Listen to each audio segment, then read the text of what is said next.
Hi everyone, Professor Ives here. I am making this video because I am teaching Biosci 101, 55 this fall and Biosci 9 this summer. So I'm going to be interfacing with a lot of students who are new to the program, but also a little bit further along in the program. And I want to really set a precedence this year for career and educational goal focus. And so I'm going to start out with making my own list of 5 things that I want to complete by the end of the year, hoping that it'll bring some motivation for you to start thinking about your own personal educational goals and career goals, which we can get a jump start on, soon, because there are just lots of jobs, and, career readiness and getting you prepared is a big part of what we do in the program. So let's start out. My first goal is to finish my Master of Public Health, which hopefully I'm currently in my second to last semester, and my last semester will be this fall. I started this program in January of 2019, and I thought I would be done in 7 semesters, so May of 2021, but the pandemic happened and a lot of other career, some great things with my career happened that kind of slowed me down, so I took fewer units.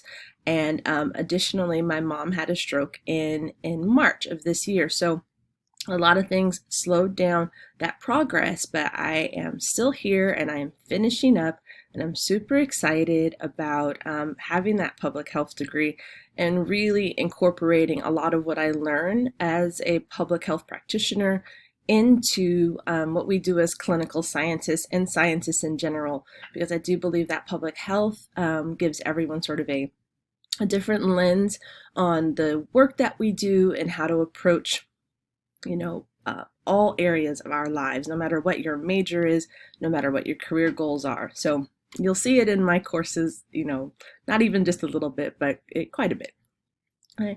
My second goal is to complete the implementation of the Food Security Resources Program that I started with the Richmond Promise. It was a 200-hour program, or field studies, that's a part of my master's, and it has also taken me quite a while. I would never have thought 200 hours would take me this long to complete, but a lot of changes have gone on. The change in the administration has played an impact in my program.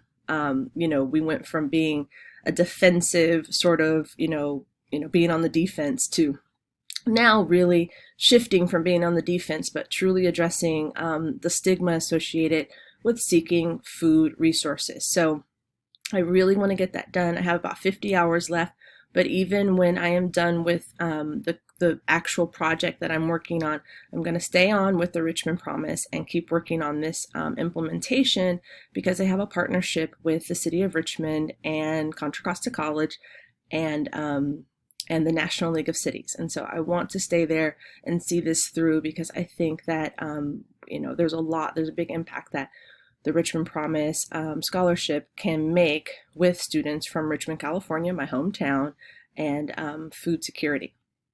My third goal is for the program, and that is to obtain 4 new clinical rotation affiliates, sites where students go and do their on-site, in a real lab histotechnology work.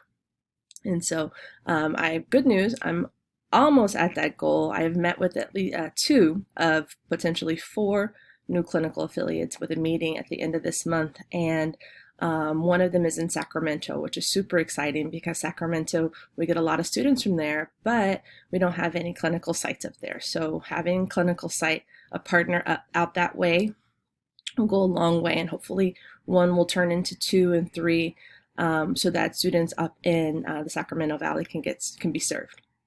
Additionally, one of the potential clinical affiliates, or the organization will be a clinical affiliate, hired 4 students last Friday, and will be training them on the job that they'll use that work as their clinical hours. And it's super exciting to have that partnership, because I think they're really committed to working with the histotech students at Merit. So that's really cool.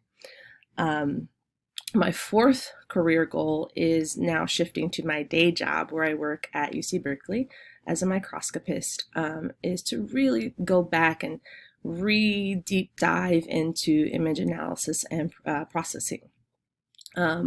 I have been in this field now for 3 years, and a lot of my focus has been on understanding the software that I work with mostly at work, which is Zen, which is part of the Zeiss, Carl Zeiss microscopy, but also making sure people acquire images properly.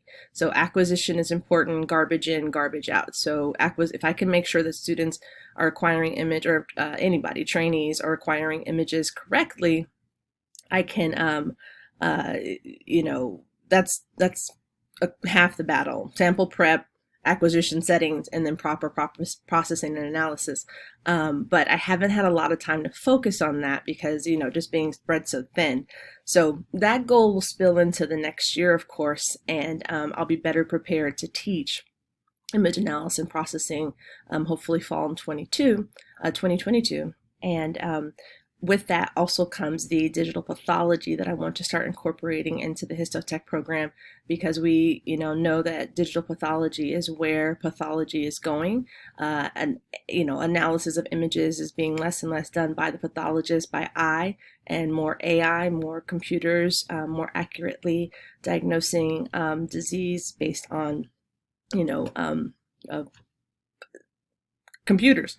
So that's something I want to bring to the program. And then my fifth and final goal, which is also related to my day job as a microscopist technician, is I'm going to get 2 new microscopes, and I really want to learn them well. So one is a Cell Discoverer 7, and the other one is another Axioscan, which is a slide scanner, which is essentially what we can use for digital pathology, where you scan an entire slide with all the tissue on it. And these are all automated systems, and they're high throughput. And I feel like that's kind of like my thing, my specialty. We have a ton of confocal systems here, but having that we have a memorandum of understanding with Zeiss that we will be a research training hub, where we're going to put together like national or international courses and training, and using samples from our users, and sharing everything that we're doing here with like multiple channels. So 7, 8, 9, 10 colors in one sample, and demonstrating these awesome tools that we're getting to play with here at the Molecular Imaging Center. So this is super exciting. So anyways, so those are my 5 goals for the semester, or for the rest of the year. And so what I want you to do is be thinking about what your goals are too, and put them out there, and we'll discuss them in Biosc 101, 55, and 9. And for those of you who are doing both at the same time, 101 and 55, that we'll get to doubly talk about your career goals and stuff. All right? Okay. Thank you.